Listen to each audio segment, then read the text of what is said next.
त्यांना यश येऊ ही माझी गजानन महाराज चरणी प्रार्थना. वास्तविक इथे इथे इथे इथे कचरे साहेबांनी आता सांगितलं राजकारणातले लोक इन्व्हॉल्व करून घेत नाही, पण आम्ही काही राजकारणी म्हणून इथं आलेलो नाही. आणि माधुरीताई कुलकर्णींनी यावेळेला मागं लागल्या म्हणून माझी नक्कीच छान वारी झाली.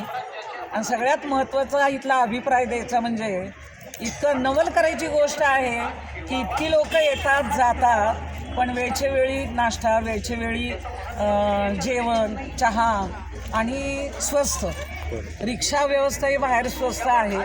आणि सर्वात महत्त्वाचं आणि वाटलं की एवढं ग्रुप सांभाळणं, तर एकदा मला वाटतं हे जे सेवेकरी महत्त्वाचे जे आहेत त्यांच्यासाठी जोरदार टाळ्या वाजवा. खूप छान आयोजन, नियोजन आणि एवढं सांभाळणं म्हणजे चेष्टा नाही. आपली घरात 4 माणसं सांभाळणं आपल्याला किती अवघड होतं प्रत्येक गृहिणीला माहिती आहे. आज आपण किती आकडा आहे तो बघा. आणि त्यासाठी मी पुन्हा नक्कीच येईन. मला इकडं तुमची आयोजन नियोजन जे काही आहे ते आत्ताशी कळालं. इथून पुढं देवाने जर मला इकडे आणलं व्यवस्थितशीर तर मी नक्की येईन. आणि पुन्हा एकदा सर्व सेवेकऱ्यांचं आणि कार्यकर्त्यांचं खूप खूप मनापासून अभिनंदन. चंद्र देशमुख देवघर.